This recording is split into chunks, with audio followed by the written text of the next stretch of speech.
안녕하세요. 정치를 쉽게 풉니다. 정치 10단. 최근 윤석열은 신임 방송통신위원장직에 이동관을 지명했습니다. 이로써 노골적으로 방송 장악을 하겠다는 뜻을 분명히 했고, 이동관의 인사청문회가 열리는 8월 중순까지 방송국 PD들과 기자들의 거센 저항이 예상됩니다. 여기에 민영화를 앞둔 YTN이 저항을 시작하고 있습니다. 2012년 아들의 학폭 관련해서 당시 하나고 김승유 이사장에게 이동관이 직접 전화를 했다. 그때 이동관이 나한테 이렇게 얘기했다고 김승유 이사장의 말을 전했습니다. 복싱을 배워서 어디 가서 자기가 괜히 손을 뻗쳐보고 싶고 그랬을 겁니다. 그러다 보니까 자기 방에서 애들한테 그런 것 같습니다. 티격태격한 것뿐입니다. 라고 이동관이 말했다. 자, 당시 피해 학생들은 이렇게 진술을 했습니다. 이유 없이 팔과 가슴을 수차례 때렸다. 침대에 눕혀서 밟거나 험악한 분위기를 조성했다. 목이나 머리를 잡고 흔드는 폭력을 행했다. 책상에 머리를 300번 부딪히게 하는 등의 행위를 했다. 친구를 때리라고 해서 약하게 때리거나 때리지 않으면 나를 때렸다.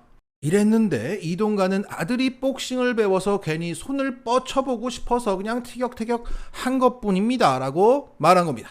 그러면서 이동관은 시험은 여기서 치고 가게 해주십시오. 라는 요청을 했다고 합니다. 그러니까 하나고는 일반고와 교육과정이 달라서 전학을 가자마자 새 학교에서 시험을 보게 되면 내신에서 불리해지니까 전학을 늦춰달라고 학교 이사장에게 청탁을 했다는 겁니다. 여기에 김승유 이사장은 교장에게 이동관의 청탁을 전달했고, 거기에 교장이 학교에 맡겨달라고 거부했고, 훗날 이동관 아들은 시험 치기 전에 전학 가게 되면서 그 청탁은 이뤄지진 않았다고 합니다. 자, 이 YTN의 보도에 대해서 이동관 측에서는 답변을 하지 않았다고 합니다. 여기에 민주당은 다음과 같은 입장을 밝혔습니다. 학폭 자녀를 위해서 학교에 구체적인 외압을 행사했다는 사실이 확인됐다. 그저 사실관계를 확인하기 위해서 전화했었다는 해명이 거짓임이 드러났다. 학교 폭력에 대해서 책임지고 반성하기보다는 당장 전학으로 내신이 불리해지는 것부터 막아보자고 한 셈이다. 어떻게 이렇게 저질스럽고 비열할 수가 있나? 자, 저질스럽고 비열하다. 이게 이동관이죠.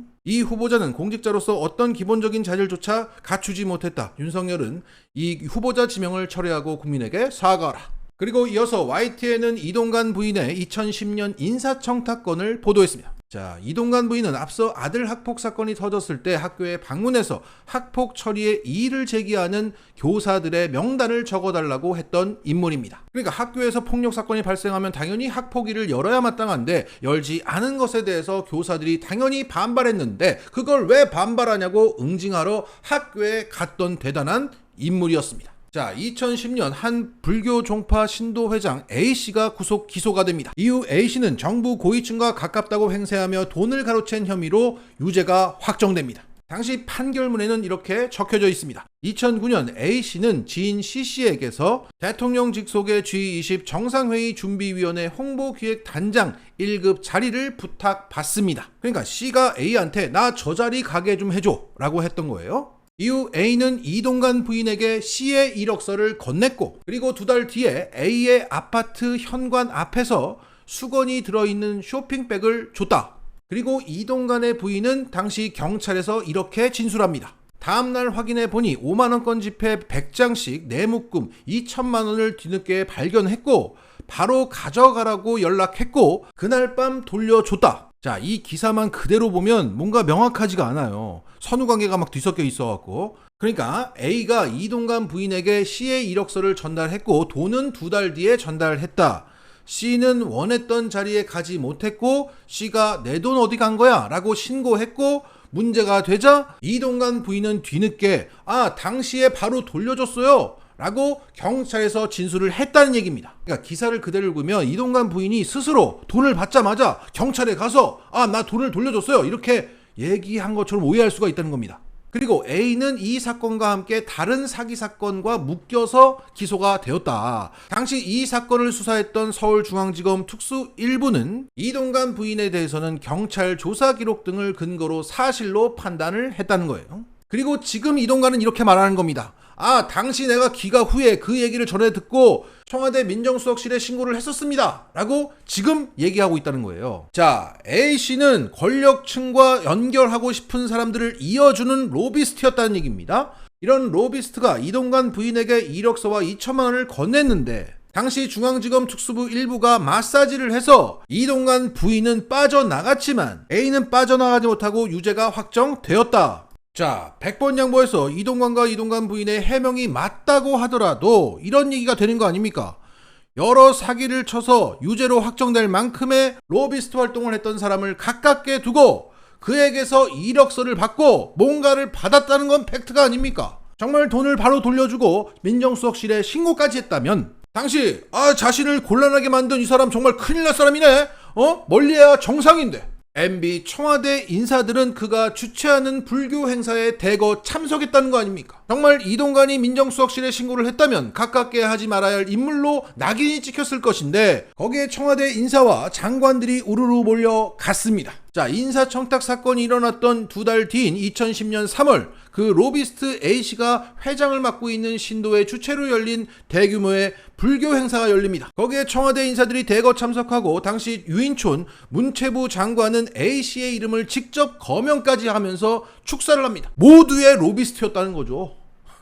자, 이런 취재 사실을 기반으로 YTN은 이동관 측에게 당시 청와대 민정수석실 누구에게 언제 어떤 방식으로 사건을 신고했는지 이후 사건 신고인 자격으로 조사를 받은 적이 있는지 등을 물었지만 답변할 필요성을 느끼지 못한다는 설명만 받았다고 합니다. 이후 YTN은 이동관 부인의 인사청탁건에 대해서 추가적인 보도를 내놨습니다. 2010년 당시 판결문에 담겨진 이동관 부인의 진술과 지금의 이동관 측 해명이 다르다는 겁니다. 당시에는 바로 가져가라고 연락해서 그날 밤 돌려줬다고 했는데 지금은 즉시 찾아가 되돌려줬다고 하고 있습니다. 그러니까 과거에는 로비스트 A씨한테 와서 가져가 라고 했었는데 지금은 A씨한테 찾아가서 돌려줬다는 거예요. 거듭 말씀드리지만 자신이 원치 않았던 더러운 돈을 받았다면 당시에 야 이거 뭐냐? 이거 큰일 날 사람이네? 당장 와서 가져가! 이렇게 해야 정상이고 그런 식으로 해명을 해왔습니다. 그런데 지금 와서는 찾아가서 돌려줬다고 말하고 있는 게 사실관계가 크게 달라지기도 하지만 어색합니다. 게다가 이동관 측 부인이 그 이력서를 받은 이유를 물었더니 그런 이력서를 받은 기억이 없다고 해명했다고 합니다. 분명 2010년 판결문에는 이력서를 받았다고 분명 지가 진술했는데 그들이 입버릇처럼 하는 기억이 없다라고 얘기하는 걸 보니까 이 이력서를 받은 부분을 삭제하고 싶은 겁니다. 그만큼 캥기는 게 많다는 거죠. 그리고 당시 C씨는 원하던 자리에 가지 못하게 된 이후의 상황을 수사기관에 이렇게 진술을 했습니다. 2010년 5월 중순 이동관 수석을 직접 만나 물었고 A씨에게 돈을 돌려줬다는 말을 들었다. 그러니까 이 돈은 공중분해가 된 겁니다. 로비스트 A가 먹었든 이동관 부인이 먹었든 어디로 간 건지 모르는 겁니다. 그래서 답답한 C씨가 이동관을 직접 만나서 내 돈 어디 갔냐고 물었고 이동관은 돌려줬다고 했다. 그리고 최근 YTN이 이 C씨를 만나서 직접 물었습니다. 여기에 C씨는 그렇게 얘기한 거 판결문이 그렇게 되어 있으면 그게 맞는 거겠죠? 라고 답했다고 합니다. 하지만 지금의 이동관은 아예 C씨를 모른다고 주장하고 있습니다. 그리고 지금까지 나왔던 의혹들에 대해서 전혀 답변을 하지 못하고 있어요. 이 사건은 꽤나 커질 것 같습니다. 무엇보다 당시 판결문이 있어서 사실관계가 명확하다는 점, 그러니까 그 A는 MB 청와대의 로비스트였다. 고구마 줄기처럼 땡기면 나올 수도 있다. 그게 법원 판결문에 나와 있다는 겁니다. 이 로비스트 A의 리스트가 나올 수 있어서 MB 청와대와 가까운 지금의 용산을 뒤흔들 수 있다. 그리고 지금의 해명이 크게 달라지고 수상하다는 점, 돈을 준 사람과 그 진술이 살아있고 깜빵간 로비스트와 이동관 사이에서 돈이 사라진 점, 그리고 학폭 사건에서 등장했던 그 부인의 사건이라는 점. 그러니까 왜 내 아들 학폭을 덮겠다는데 네 교사들이 방해하는 거야, 이렇게 했던 사람의 진술을 믿을 수 없다는 겁니다. 그리고 누가 봐도 냄새가 나는 이 사건을 검찰이 마사지한 게 분명해 보인다는 거예요. 당시 이 사건을 맡았던 서울중앙지검 특수 1부 부장이 김기동이었습니다. MB의 충견이죠. 그리고 그 밑에 부부장이 임관혁이었습니다. 2010년 한명숙 총리의 뇌물수수 사건을 수사했던 그 주인검사가 임관혁이었습니다. 더욱이 이 민영화 반대의 막바지 몸부림을 치고 있는 YTN이 이걸 물고 있다는 점이 기대가 되는 거죠. 자, 정리하겠습니다. 웬만해선 이동관 방통위원장 임명을 막을 수 없을 겁니다.